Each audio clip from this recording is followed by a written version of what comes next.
Bonjour, on se retrouve dans ce nouveau module vidéo où je vais vous parler du banquier, le fameux banquier. Soit on l'aime, soit on le déteste. En général, c'est dur de le faire passer au milieu, il est rarement neutre dans l'esprit des gens.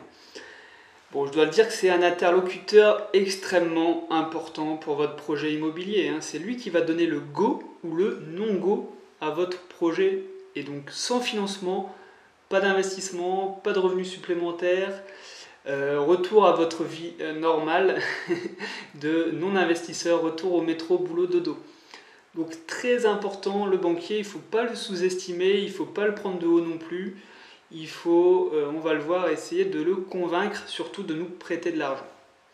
Donc son rôle à lui, c'est de gagner de l'argent. Et oui, le banquier n'est pas là pour vous faire plaisir. Il veut gagner de l'argent en prenant le moins de risques possible. Ses objectifs, c'est la même chose. Il va essayer de prêter aux personnes qui vont le rembourser, tout simplement. Il va prêter à des gens qui vont lui le rembourser. Donc, d'où l'importance du profil bancaire et de préparer ses rendez-vous pour lui montrer que vous savez ce que vous faites, lui montrer que vous maîtrisez l'investissement immobilier. Alors, est-ce que le banquier il se gave vraiment quand il vous fait un crédit immobilier? Eh bien non, en fait. Pas grand-chose, il gagne vraiment pas grand-chose.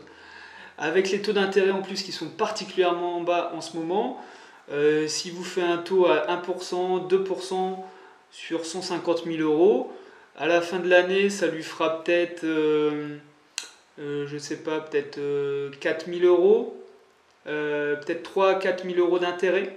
3 à 4 000 euros d'intérêt, si on retourne ça tous les mois, ça fait vraiment pas grand-chose. C'est à peine pour payer peut-être son salaire à lui, payer les locaux, payer l'entretien, enfin vraiment. Oubliez que le banquier gagne beaucoup d'argent en vous accordant un crédit immobilier. Non, il va plutôt gagner si vous mettez votre argent, votre épargne dans sa banque. Si vous prenez une carte bleue, si vous prenez des assurances habitation, si vous prenez des assurances voiture, c'est là-dessus qu'il va gagner. Si vous venez avec votre famille et que vous prenez tous un compte dans cette banque, c'est là qu'il va réellement gagner de l'argent. Si vous ouvrez une assurance vie. Donc voilà, ça rejoint l'étape suivante qui est de créer un partenariat en fait avec ce banquier. Ça va être du donnant-donnant.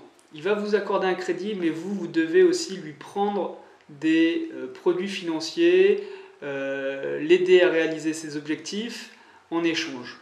Moi, c'est vraiment comme ça que je vois la relation avec le banquier. Et pour avoir une relation pérenne dans le temps et pouvoir multiplier les investissements. Je vous conseille aussi de voir cette relation-là avec le banquier comme moi, donc en partenariat. Et pour terminer, je le répète, c'est vraiment l'étape obligatoire pour obtenir votre financement. Donc, s'il vous plaît, ça doit être votre objectif premier, c'est d'obtenir votre crédit quand vous allez voir le banquier.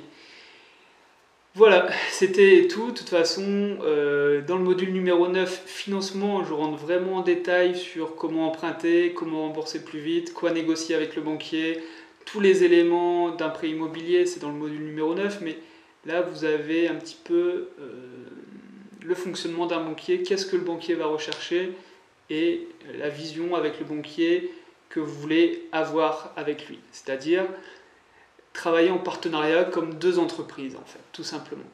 Allez, on se retrouve dans une prochaine vidéo.